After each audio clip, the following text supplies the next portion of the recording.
नमस्कार मित्रांनो, सुनेत्रा पवारांमुळे पटेल, तटकरे, भुजबळांच्या अडचणी होईल.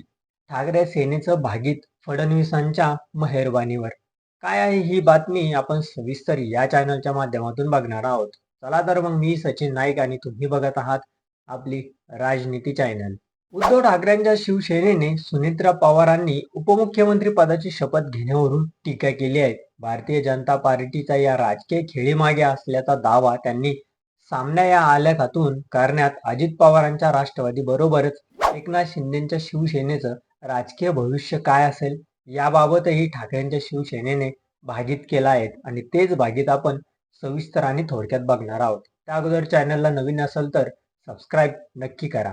भविष्यात शिंदे व अजित पवार यांच्या पक्षाचे काय होईल ते समजून घेणे महत्वाचे आहे.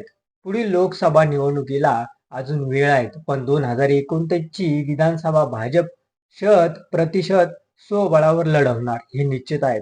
त्याआधीच शिंदे गट व अजित पवारांच्या पक्षातील अनेक आमदार भाजपमध्ये जातील. त्यावेळी सुनेत्रा पवार यांची खरी कसोटी लागेल.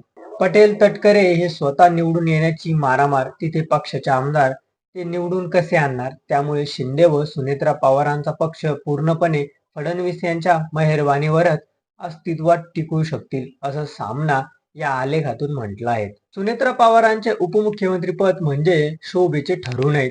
अजित पवारांचे कर्तव्य, कष्ट करण्याची क्षमता, अफाट लोकसंग्रह व भाजप समोर न झुकण्याची किमया त्या दाखवू शकल्या तर त्यांचे स्वतंत्र स्थान निर्माण होऊ शकले. उपमुख्यमंत्री पदास संवैधानिक मान्यता नाहीत, पण त्यांच्याकडे असलेल्या खात्यांना महत्व आहे.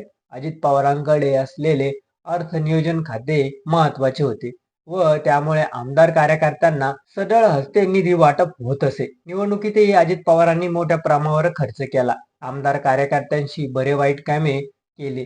सुनेत्रा पवार हे कसे हाताळतात ते पाहावं लागेल. खिडकी उघडली की हवेबरोबर विषारी कीटकही आत येतात, याचेही अनुभव सुनेत्रा पवार घेतील असं सामन्यातून म्हटलं आहे. कदाचित सुनेत्रा पवार गुंगी गुडिया न बनता प्रभावीपणे काम करतील, तेव्हा पटेल, तटकरे, भुजबळांची अडचण होईल. सुनेत्रा पवार म्हणजे अजित पवार नाहीत. अजित पवारांना शरद पवार यांच्याविषयी आदर व आलोखा होता. त्यातून दोन्ही राष्ट्रवादीच्या विलिनीकरणाची चर्चा व प्रक्रिया सुरू झाली. जिल्हा परिषद निवडणुकीनंतर त्याबाबत अंतिम निर्णय होण्याचे ठरेल, पण अजित पवारच निघून गेले. पटेल, तटकरे यांना विलिनीकरण नको आहेत. हा अमित शहा व फडणवीस यांचाच अजेंडा आहे असं ठाकरेंच्या शिवसेनेने म्हटलं आहे.